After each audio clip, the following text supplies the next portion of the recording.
Hi friends, welcome back to my channel, which is Pami Hindi Book Reader. Nice name, cool name, yeah. So let's start chapter 5, The Game of Life. Okay, yeah, I hope you all are enjoying my book, not my book reading actually. और थोड़ा थोड़ा मतलब 1% भी आपके thoughts में changes आ रहे होंगे. Try करो एवरी डे सुनने के लिए. मतलब every day you should listen like at least 10 minutes, not 30 minutes, at least 10 minutes. और अभी मैं छोटे छोटे अफर्मेशंस भी डालूंगी, तो अगर आप पूरी बुक नहीं सुनोगे, मतलब एक बार तो सुननी है, अगर आप रिपीट पे नहीं सुनना चाहोगे तो फिर आप अफर्मेशंस भी कर सकते हो, या जिस बुक का मैं एक डाल दूंगी वो भी आप सुन सकते हो. लेकिन every single day you should dedicate it 10 minutes like before noon and 10 minutes like afternoon on any book or something which makes you towards to go positivity. It really helps. So let's start chapter number 4. Very interesting chapter, the law of karma. देखो, karma word Sanskrit का है, और ये Florence ने बहुत पहले ये book लिखी थी, तब भी उसने वो वर्ड वहाँ से उठाया है. सो या the law of karma and the law of forgiveness. Okay. Man receives only that which he gives. इंसान को सिर्फ और सिर्फ वही मिलता है जो वो दूसरों को देता है. कितना गुस्सा आता है ना ये सुन के, ऐसे कैसे. The game of life is a game of boomerangs. हम सबको आता है अब तो बूमरिंग क्या होता है, कैसे हम बनाते हैं. Man's thoughts, deeds and words return to him sooner or later with astounding accuracy. आज नहीं तो कल, 1 महीने, 2 महीने, या इंस्टेंट, या 10 साल बाद, जो देते हैं वो आता ज़रूर है वापस. और एस्टाउंडिंग एक्यूरेसी, बहुत ही एकदम सही नाप तोल के आता है वापस. This is the law of Karma, which is wow, Sanskrit for come back. जो मैं बोल रही थी वही ऑथर ने बाद में लिखा है. This is the law of Karma which is Sanskrit for come back. Whatsoever a man soweth, that shall he also reap. लेकिन पता है हमारे साथ होता क्या है on human basis, like normal human basis. हम कहते हैं यार हमने ये किया, ये तो वापस नहीं आया, लेकिन टाइम लगता है एक्चुअली, और हम में पेशेंस की कमी होती है हम सब में. फॉर एग्जाम्पल, चलो we love Florence examples. For example, a friend told me this story of herself illustrating the law. She said, I make all my karma on my aunt. Whatever I say to her, someone says to me. Acha. I'm often irritable at home, and one day said to my aunt, who was talking to me during dinner, no more talk. I wish to eat in peace. The following day, I was lunching with a woman with whom I wished to make a great impression. I was talking animatedly when she said, no more talk, I wish to eat in peace. तो ये जो example के through समझाया है कि एक अ friend told me this story of a self illustrating the law. She said, उसकी Florence की एक फ्रेंड ने बताया कि मेरे जो सारे कार्मास के वो होते हैं ना, मतलब जो कम बैक होता है कार्मा का, वो मेरी आंट के साथ होता है. कि एक बार टेबल पे आंटी मेरे से बात कर रही थी डिनर टेबल पे, और मैंने बोला no more talk, I wish to eat in peace. तो नेक्स्ट डे मेरे को ऑफिस में भी सेम चीज़ किसी ने बोल दी. My friend is a high in consciousness. My friend is high in consciousness. जो उसकी फ्रेंड है वो भाई बड़ी हाई कॉन्शियसनेस, मतलब स्पिरिचुअलिटी, या जो इस तरीके के लोग होते हैं ना, जो थोड़े स्पिरिचुअल होते हैं या माइंडफुल होते हैं या कॉन्शियस होते हैं. कॉन्शियस मीन्स हर चीज़ को सोच के करने वाले या ऑब्जर्वेंट. उन लोगों को ना ये चीज़ें जल्दी कैच होती हैं. मैं बताती हूँ, आपको समझाती हूँ. माई friend is in high consciousness. उसकी जो फ्रेंड है वो हाई कॉन्शियसनेस में. सो हर karma returns much more quickly than to one on the mental plane. इसीलिए उसके साथ कह रही है बहुत जल्दी कर्मा रीपे हो जाता है एक नॉर्मल इंसान के उससे। एक्चुअली ये होता है, लेकिन आप as a normal human being आप नहीं समझ पाओगे। जो लोग इस जर्नी में होते हैं वो समझ पाते हैं कि ये बहुत क्विकली होता है, क्योंकि वो ऑब्जर्वेंट होते हैं कि आज मैं इसको ये बोल रही हूँ, और जब बोल रहे होते हैं तो भी वो ऑब्जर्व कर रहे होते हैं अपने आप को कि या आई एम टॉकिंग टू, मतलब वो गलत चीज़ें भी बोल रहे होते हैं और वो खुद को ऑब्जर्व कर रहे होते हैं, और फिर जब उनके साथ होता है तो भी ऑब्जर्व कर रहे होते हैं। लेकिन ये बहुत ही हायर कॉन्शियसनेस की बातें होती हैं, जो धीरे धीरे आप बुक रीड करते हो, मेडिटेशन करते हो, माइंडफुल होते हो, तब समझ में आती है। लेकिन ये प्रोसेस बहुत स्लो है actually. Let's come back to the book. तो या the more man knows the more he is responsible for. देखा, द मोर मैन नोज, जो जो इंसान ज़्यादा जानता है वही ज़्यादा रिस्पॉन्सिबल होता है। And a person with the knowledge of spiritual law which he does not practice suffers greatly in consequence. The fear of the Lord is the beginning of wisdom. जब फियर ऑफ लॉर्ड जो होता है, लोग भगवान के डर के मारे भी बहुत सारी चीज़ें नहीं करते हैं, तो वो बिगिनिंग ऑफ विजडम होता है। If we read the word lord, law, it will make many passages in the Bible much clearer. Vengeance is mine, I will repay, said the Lord. तो लॉर्ड क्या बोलते हैं कि तुम्हें किसी के साथ वेंजिनेंस, मतलब बदला लेने की ज़रूरत नहीं है। ओके, वो मेरा काम है, मैं देख रहा हूँ और मैं करूँगा, तुम बदला लेने नहीं जाओगे किसी से। ये लॉर्ड के वर्ड हैं। It is the law which takes vengeance, not God. मतलब कि लॉ जो होता है ना, वो वेंजिनेंस लेता है। God sees man perfect, God sees man perfect, created in his own image. Bible के हिसाब से एक्चुअली हमारे हिंदुइज़म में भी यही होता है कि हम आत्मा परमात्मा का अंश है। तो ऐसे ही इसमें बोला गया है कि बाइबल में ये है कि God created his own image. It's like same, आत्मा परमात्मा created is in own image. Okay, this is the perfect idea of man, registered in the divine mind, awaiting man's recognition. For man can only be what he sees himself to be and only attain what he sees himself attaining. यह है कि इंसान कुछ भी पा सकता है अगर वो अपने आप को उस लायक समझे और वहाँ तक पहुँचते देखे, तो फिर वो कुछ भी पा सकता है। Nothing ever happens without an onlooker is an ancient saying. एक ancient saying क्या है कि कुछ भी बिना अपने आप को देखे हुए नहीं होता है। Man sees first his failure or success, his joy or sorrow, before it swings into visibility from the scene set in his own imagination. इसमें बोला गया है कि इंसान पहले ही अपना फेलियर और सक्सेस या जॉय या सॉरो या कुछ भी पहले ही इमेजिन कर लेता है और उसके बाद वो चीज़ होती है।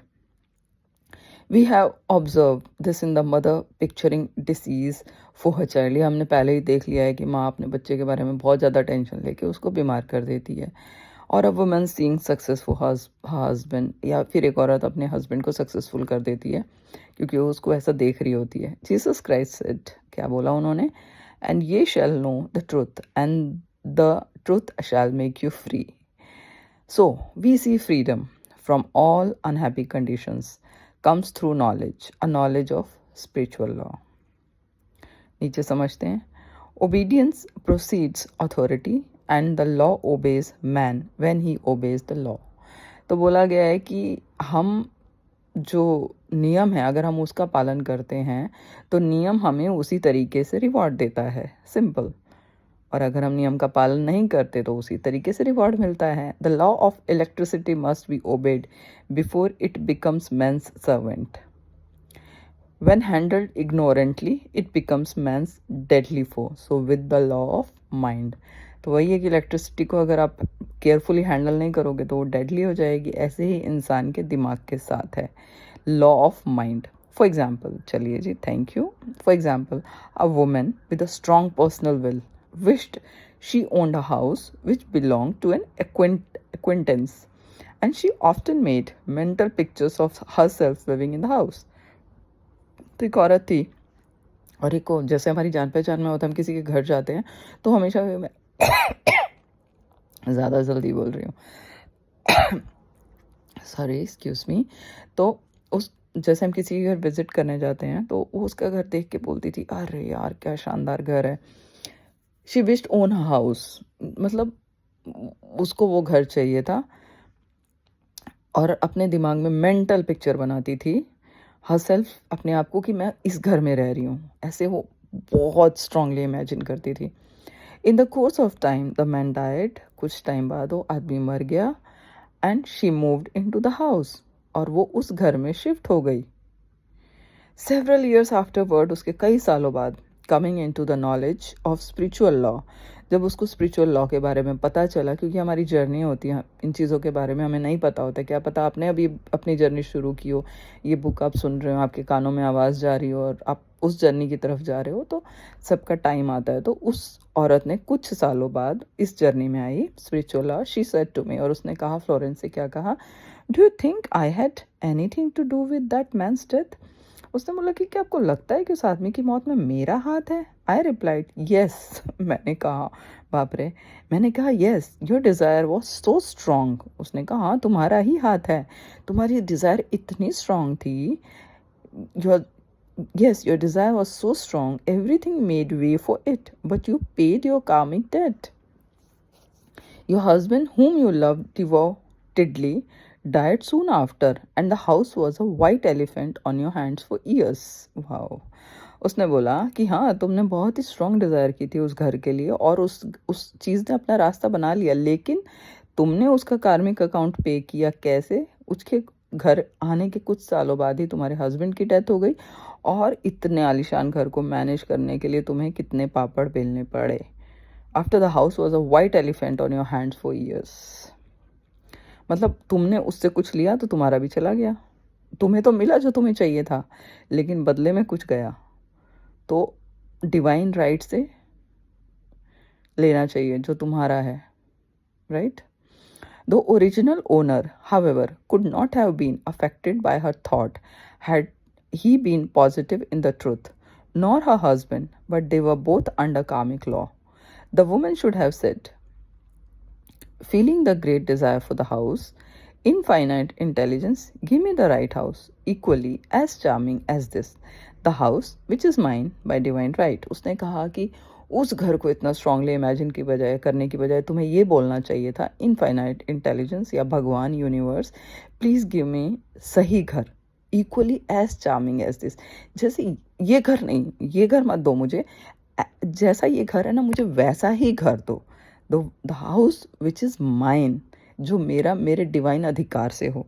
तो एक्चुअली मैं भी ऐसी किसी के घर गई थी, और मैं सोच रही थी कि ये घर कितना सुंदर है, और मुझे इस बुक की ये लाइन याद आई थी। मैंने कहा नहीं, कभी भी ये नहीं कहना चाहिए कि उसकी चीज़ हो, उसकी चीज़ जैसी मुझे भी मिले वो आप बोल सकते हो, लेकिन वो भी सोच समझ के बोलना होता है, क्योंकि उसके पास जो चीज़ है उसका उसने क्या प्राइस पे किया है, उसकी बैक स्टोरी क्या है, वो आपको नहीं पता होती। तो आपको मिल तो जाएगा आप जो पैशनेटली मांगोगे, लेकिन क्या आप उसका प्राइस पे करोगे? तो बहुत सोच समझ के हमको मांगना चाहिए।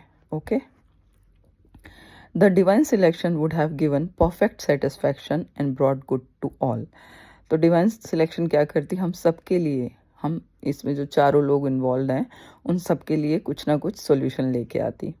The divine pattern is the only safe pattern to work by. तो हमें कभी भी मांगना चाहिए तो डिवाइन से हेल्प मांगनी चाहिए। Desire is a tremendous force. जो किसी चीज़ को चाहना एक बहुत ही स्ट्रॉन्ग फोर्स है, and must be directed in the right channels और क्योस एंश्योर्स। इसीलिए हमेशा राइट चैनल से जाना चाहिए उस चीज़ के थ्रू, अदरवाइज बहुत ही क्योस हो जाता है।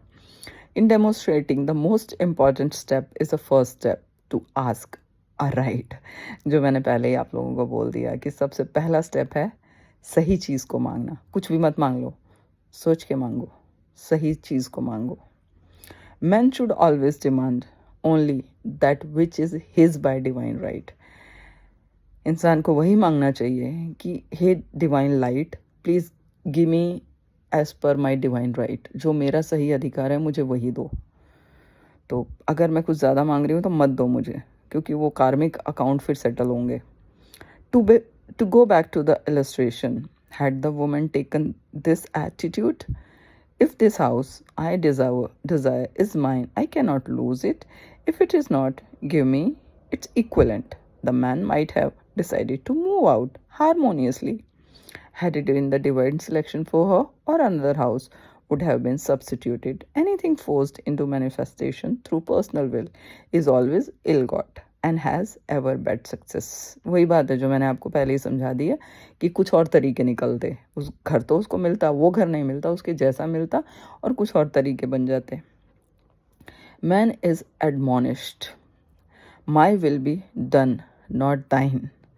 And the curious thing is, man always gets just what he desires when he does relinquish personal will, thereby enabling infinite intelligence to work through him. Stand ye still and see the salvation of the Lord. ये भी Bible का verse है. For example, a woman came to me in great distress. Her daughter had determined to take a very hazardous trip and the mother was filled with fear. Mother बहुत ही तकलीफ में थी कि मेरी बेटी बहुत ही खतरनाक ट्रिप पे जा रही है. She said she had used every argument, had pointed out the danger to be encountered and forbidden her to go. But the daughter became more and more rebellious and determined. I said to the mother, you are forcing your personal will upon your daughter, which you have no right to do. And your fear of the trip is only attracting it. For man attracts what he fears. I added, let go and take your mental hands off. Put it in God's hands and use this statement. तो उसकी बेटी trip पे जाना चाहती थी और उसने बोला मैंने सब कुछ ट्राई किया, मान नहीं रही हो, बिल्कुल भी नहीं मान रही है. तो उसने बोला, फ्लोरेंस ने बोला कि ठीक है, वो उसकी विश है, तुम अपनी विश को उसके ऊपर मत थोपो, उसको जाने दो. और फियर, तुम जिस चीज़ का फियर करोगे ना उसी को अट्रैक्ट कर रही हो अपनी लाइफ में. जिस पे ज़्यादा हम अपनी एनर्जी डालेंगे ना अपनी लाइफ में, उसी को अट्रैक्ट कर रहे हैं, क्योंकि हमारे जो न्यूरॉन्स के पाथवेज होते हैं ना वो उसी रोड पे जाते हैं. अब एक रास्ता सोचो कि एक आप पहाड़ पे चढ़ना है तो एक रास्ता बना हुआ है. अब लेकिन हमारे न्यूरॉन्स का भी वही रास्ता है, क्योंकि रोज़ न्यूरॉन्स भी हमारे उसी में ट्रैवल कर रहे हैं. तो लेकिन अब हमको क्या करना है, जैसे इसको फियर की जगह फेथ डालना है, तो अब फियर की जगह एक नया रास्ता बनाना है. मैं आपको पहाड़ की तरह समझा रही हूँ. अब उस फेथ के रास्ते में तो उसे बहुत सारे कांटे वाटे हैं, तो उसको बड़ी तकलीफ हो रही है रास्ता बनाने में. हमारे न्यूरॉन्स भी एक्चुअली ऐसी वर्क करते हैं, हम एक ही डायरेक्शन में चलते हैं. लेकिन पहले दिन हमें मुश्किल होगी फेथ के रास्ते पे जाने में, दूसरे दिन होगी, तीसरे दिन फिर फेथ अपना रास्ता बना लेगा और फिर जो फियर वाला रास्ता है ना उस पे सारे कांटे वांटे उग जाएंगे और वो हमारा रास्ता ब्लॉक हो जाएगा और हमारा फेथ वाला रास्ता खुल जाएगा. तो हमारे न्यूरॉन्स भी ऐसे ही काम करते हैं, लेकिन ये वही है कि बहुत स्पीड स्लो होती है और हम कंसिस्टेंट नहीं रहते हैं. तो बहुत कम लोग होते हैं, इसीलिए वो परसेंटेज बहुत लो हो जाती है ऐसे लोगों की जो सक्सेसफुल होते हैं या कुछ भी होते हैं, क्योंकि ये चीज़ें बड़ी मुश्किल हो जाती हैं जो कर नहीं पाते हैं. तो चलिए let's get back to the lesson.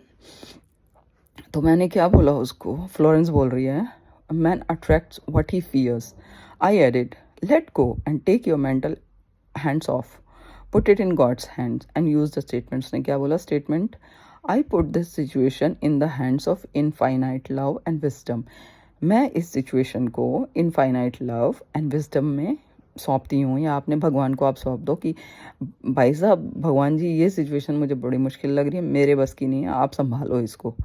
If this trip is divine plan, अगर ये ट्रिप आपके प्लानिंग है, I bless it and no longer resist. ठीक है, आपको चाहिए मेरी बेटी इस ट्रिप पे जाए, तो मैं ब्लेस करती हूँ इस ट्रिप को और कुछ रेजिस्टेंस नहीं कर रही हूँ. मैं let her go. But if it is not divine plan, अगर ये डिवाइनली प्लान नहीं है, अगर इसमें आपकी प्लानिंग इन्वॉल्व नहीं है, I give thanks that it is now dissolved and dissipated. अगर ये सही नहीं है उसका जाना, तो मैं आपको थैंक यू बोलती हूँ कि प्लीज़ इस प्लान को यहीं पे कैंसिल कर दो. उसने, फ्लोरेंस ने इसको ये बोलने के लिए बोला अपनी जो क्लाइंट थी. A day or two after that her daughter said to her mother I have given up the trip. उसकी बेटी ने क्या बोला आगे 2 दिन के बाद, मॉम मैं नहीं जा रही हूँ. And the situation return to its native nothingness. और सिचुएशन वापस आ गई, कुछ भी नहीं. native nothingness. It is learning to stand still, which seems so difficult for men. I have dealt more fully with this law in the chapter on non-resistance. I will give another example of sowing and reaping, which came in the most curious way. A woman came to me saying she had received a counterfeit $12 bill given to her at the bank. She was much disturbed, for she said, the people at the bank will never acknowledge their mistake. गलती से उन्होंने उसको bank वालों ने $12 का bill दे दिया, जिसकी वजह से वो बहुत गुस्से में थी और उसने बोला कि ये बैंक वाले ना कभी अपनी गलती नहीं मानेंगे. आई रिप्लाइड, मैंने क्या बोला, फ्लोरेंस ने क्या बोला, let us analyse the situation and find out why you attracted it. उसने बोला कि चलो फाइंड आउट करते हैं कि तुम्हारे पास ये सिचुएशन आई क्यों. She thought a few moments and exclaimed. उसने कुछ देर सोचा और फिर बोला, आई नो इट, मैं जानती हूँ. I sent a friend a lot of stage money just for a joke. So the law had sent her some stage money, for it does not know anything about jokes. तो उसने क्या बोला कि मैंने अपनी एक दोस्त को स्टेज मनी भेजा था. और एक second guys, let's find out stage money क्या होता है. मुझे भी नहीं पता है, मीनिंग तो पता आप सबको चल ही रहा होगा. Stage monkey are stage MONEY. I think fake money होता होगा स्टेज मनी, मतलब stage money meaning create illusion of massive words. हाँ वही है, fake money. It's fake money. Don't and put them in the front and back of the stack. हाँ वही है, stage money यही होता है. तो उसने बोला कि तुमने ऐसा किया इसीलिए तुम्हारे साथ वो हुआ. I said now we will call on the law of forgiveness. अच्छा, अब उसने बोला ये तो तुमने कर दिया इसीलिए तुम्हारे साथ गलत हो गया, तो अब हम लॉ ऑफ फॉरगिवनेस अप्लाई करते हैं. तो चलिए, ये भी बहुत अच्छी सिचुएशन है कि हमसे कोई गलती हो जाती है और हमें रियलाइज़ हो जाती है या कोई हमें रियलाइज़ करा देता है, तो एक्सेप्ट करके फॉरगिवनेस मांग लो. छुट्टी, न्यूट्रलाइज हो जाती है situation. I said, now we will call on the law of forgiveness and neutralize the situation. Otherwise, situation ऐसी रहती है और बढ़ती है. Christianity is founded upon the law of forgiveness. Christ has redeemed us from the curse of the karmic law, and the Christ within each man is his redeemer and salvation from all inharmonious conditions. Okay? कोई गलती हो जाती है तो Christianity के हिसाब से हम खुद को माफ़ कर सकते हैं, redeemer. So I said, infinite spirit we call on the law of forgiveness and give thanks that she is under grace and not under law and cannot lose this $20 which is hers by divine right. Now I said, go back to the bank and tell them fearlessly that it was given you there by mistake. उसने कहा कि हमने spirit से बोला कि हमें forgiveness दे दो और ये इसकी गलती से हो गया था, तो प्लीज़ डिवाइन लाइट डालो और इसके पैसे वापस करवा दो. और फिर इसने बोला कि तुम जाओ बैंक में और एकदम फियरलेसली बोलो कि ये तुमने बिल मुझे गलती से पकड़ा दिया है और ये मेरे पैसे वापस कर दो, क्योंकि उसको लग रहा था कि बैंक तो अपनी गलती कभी मानता ही नहीं है. शी ओबेड, उसने मेरी बात सुनी, and to her surprise they apologized and gave her another bill, treating her most courteously. कह रही मेरे को इतने प्यार से उन्होंने ट्रीट किया और मुझे मतलब अपोलोजाइज किया कि बस मज़ा ही आ गया. So knowledge of the law gives man power to rub out his mistakes. Man cannot force the external to be what he is not. If he desires riches, he must be rich first in consciousness. अगर उसको अमीर बनना है तो पहले consciousness में अमीर बने. Actually the power of subconscious mind जो बुक है वो आप पढ़ भी सकते हो और मैं आपको एक बार पढ़ के भी सुनाऊंगी, which is a must read book. For example, a woman came to me asking treatment for prosperity. उसने treatment मांगा prosperity के लिए. She did not take much interest in her household affairs and her home was in great disorder. उसका घर बहुत ही गंदगी में था और वो मांग रही थी prosperity. I said to her, if you wish to be rich, अगर तुम्हें अमीर बनना है, you must be orderly. तो तुम्हें orderly रहना पड़ेगा, मतलब ढंग से रहना पड़ेगा. ढंग का मतलब है घर को साफ सुथरा, कपड़े ठीक से रखे हुए, बर्तन ठीक से रखे हुए all man with great wealth are orderly, जिनके जो भी कितने अमीर आदमी हैं वो हमेशा उनका बहुत ही साफ़ सुथरा, नीट क्लीन। कभी आप गए हो किसी बहुत अमीर के घर में और उसका घर ऐसे गंदे से पड़ा हुआ है, कपड़े फेंके हुए हैं, झाड़ू नहीं लगा हुआ है, ऐसी डस्टबिन ऐसी फेंका हुआ है, और देखा है कभी? नहीं ना, हमेशा और एकदम neat clean shiny means richness. Okay, let's come back to the point. वैसे सफाई मेरा एक फेवरेट वो है, तो इसीलिए मैं थोड़ी बहक गई। If you wish to be rich, you must be orderly. All men with great wealth are orderly, and order is heaven's first law. I added, you will never become rich with a burnt match in the pin cushion. मतलब इतने गंदे से घर में रह के तुम अमीर बनने का सोच रही हो। She had a good sense of humor and commenced immediately. Putting her house in order, उसने फटाफट काम शुरू कर दिया। She rearranged furniture, straightened our bureau drawers, straightened out bureau drawers, cleaned rugs, and soon made a big financial demonstration. वो सब करके उसने एक ये सब किया और उसको एकदम से एक बिग फाइनेंशियल डेमोन्स्ट्रेशन मिला, एक गिफ्ट फ्रॉम अ रिलेटिव से मिल गया उसको। The women herself became made over and keeps herself keyed up financially by being ever watchful of the external and expecting prosperity, knowing God is her supply. तो उसने वहाँ से अपने आप को भी ठीक रखना शुरू कर दिया, घर को, और हमेशा एक्सपेक्ट करती रही एक्सटर्नल उससे कि गॉड उसका सप्लाई करता है ना, इंसान थोड़ी करता है, गॉड करता है सप्लाई। तो many people are in ignorance of the fact that gifts and things are investments, and that hoarding and saving invariably lead to loss. इन्होंने क्या बोला है?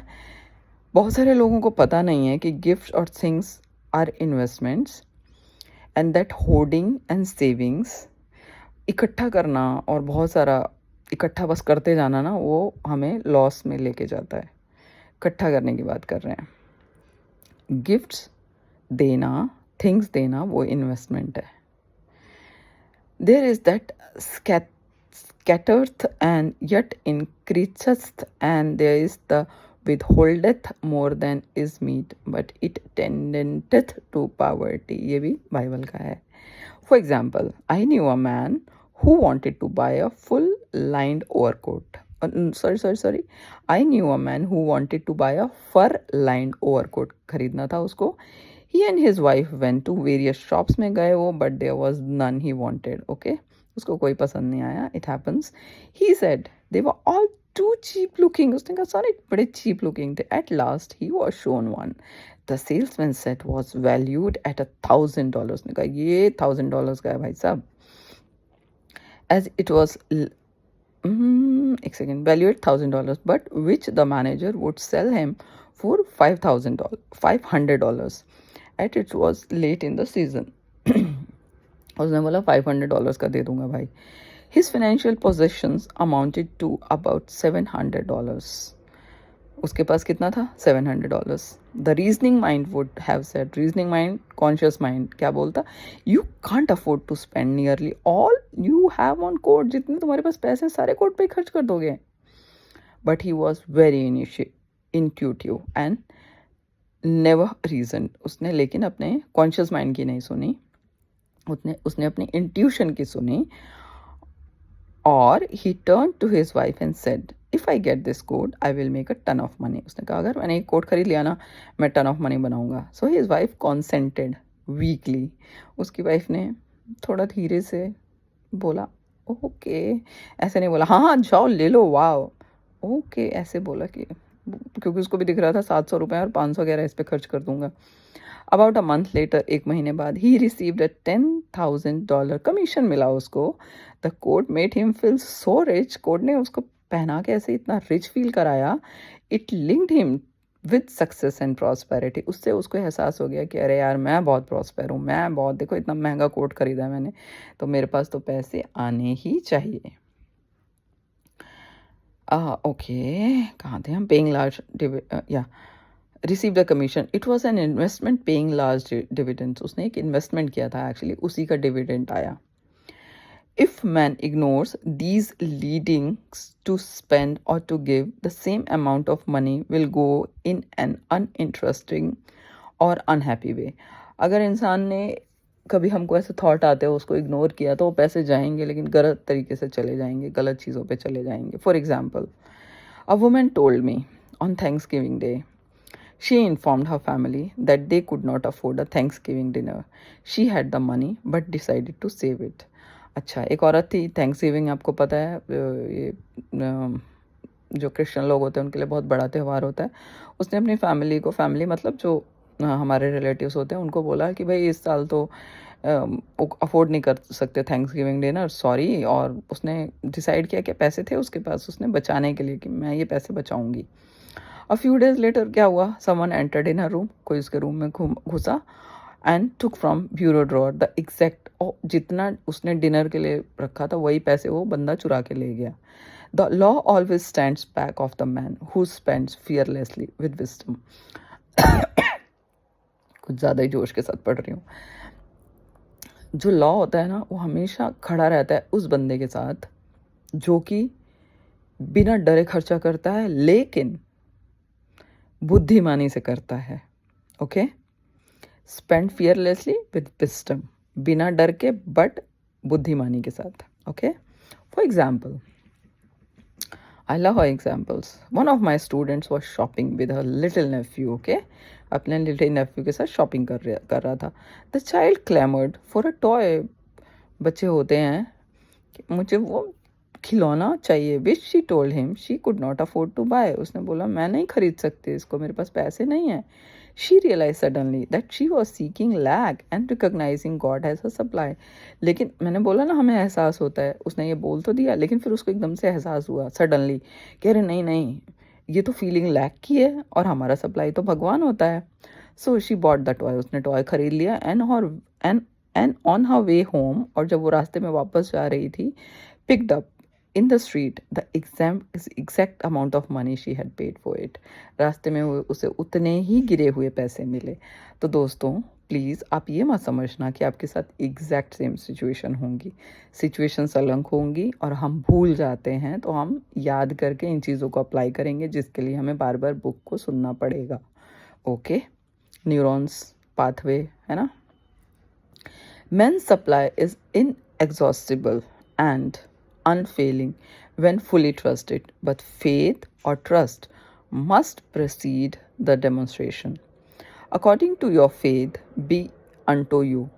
Faith is the substance of things hoped for, the evidence of things not seen. For faith holds the vision steady, and the adverse pictures are dissolved and dissipated. Faith से क्या होता है? Vision study, उसको hold करके रखो उस vision को जो सही है, और जो नेगेटिव आता है ना उसको ख़त्म हो जाने दो, डिसॉल्व हो जाने दो, डिसिपेटेड होने, गायब हो जाने दो. And in due season we shall reap if we faint not. और हम जब हमारा टाइम आएगा तो हम उसका फल है वो तोड़ेंगे, लेकिन फेद करके वेट करना होगा. Jesus Christ brought the good news, the gospel, that there was a higher law when the law of karma that there was a higher law than the law of karma. अच्छा, वो बोलते हैं एक higher law है जो law of Karma से भी ऊपर है, and that law transcends the law of Karma, जो कि लॉ ऑफ कर्मा को ट्रांसेंड्स कर देता है. It is the law of grace of forgiveness. Okay, law of Karma जो होता है ना उसको कौन ख़त्म कर सकता है? Law of forgiveness. जाके माफ़ी मांग लो अपने मन में, और सच वाली माफ़ी, झूठ वाली नहीं. मतलब आपको रियलाइज़ होना चाहिए I need forgiveness. It is the law which frees man from the law of cause and effect. Law of cause and effect होता है ना, the law of consequence under grace and not under law. We are told that on this plane man reaps where he has not sown. The gifts of God are simply poured out upon him. All that the kingdom affords is his. This continued state of bliss awaits the man who has overcome the race. Thought. In the world, thought, there is a tribulation. But Jesus Christ said, be of good cheer. I have overcome the world. The world thought is that of sin, sickness, and death. He saw their absolute unreality and said, "Sickness and sorrow shall pass away, and death itself, the last enemy, we overcome." We know now, from a scientific standpoint, that death should be overcome by stamping the subconscious mind with the conviction of eternal youth and eternal life. The subconscious, being simply power without direction, carries out orders without questioning. इस subconscious mind के बारे में हम आपको बता चुकी हूँ कि ये सिंपली पावरफुल होता है विदाउट एनी डायरेक्शन. आप उसको जो बोलोगे वो करेगा. आप बोलोगे गड्ढे में जाके कूद जा, तो वो रास्ता बना के कहीं से भी कूद जाएगा. तो सबकॉन्शियस माइंड बस फॉलो करता है, इसीलिए उसको वो रास्ता दिखाओ जहाँ पे आपको जाना है. Working under the direction of super conscious भगवान, the resurrection of the body would be accomplished. ये पुनर्जन्म की बात हो रही है कि दोबारा हम जन्म लेते हैं. Men would no longer throw off his body in the death, कि उसकी बॉडी को बस डेथ में नहीं थ्रो किया जाएगा. It would be transformed into the body electric, sung by Walt Whitman. For Christianity is founded upon the forgiveness of sins and an empty tomb. ये Christianity के बारे में बात है, जो भी है इनके धर्म के बारे में. और इसमें यह है कि फॉरगिवनेस हमें मिल जाती है. ठीक है. So this was the end of chapter 5, the law of karma and law of forgiveness. Law of karma को कट कर देता है, law of forgiveness, but forgiveness should be true. Okay, I hope you are enjoying my book reading, और I wish and pray कि आपके जितने भी सपने हैं भगवान उसको पूरा करे. आपको हेल्थ चाहिए तो आपको हेल्थ मिले, आपको वेल्थ चाहिए तो आपको वेल्थ मिले, आपको प्रोस्पेरिटी मिले, आपको पीस ऑफ माइंड मिले. और आप लोग डीप ब्रीदिंग 10 मिनट्स के लिए सुबह शाम दोपहर को 10-10 मिनट कीजिए. Deep breathe in, deep breathe out. आपके स्टमक में एयर फिल कीजिए और वो बाहर उसको डीप ब्रीथ आउट कीजिए. That really helps. ये मैं आपको क्यों बता रही हूँ, क्योंकि मुझे लगता है कि ये बहुत इंपॉर्टेंट है. तो बुक के साथ मैं थोड़ा बहुत अपना ज्ञान भी देती जाऊँगी. Okay, so thanks for listening and I hope, wish and pray कि ये बुक आपकी लाइफ में थोड़ा सा भी चेंज आए तो मेरा रीडिंग करना सफल हो जाएगा. Thank you so much once again. Bye bye.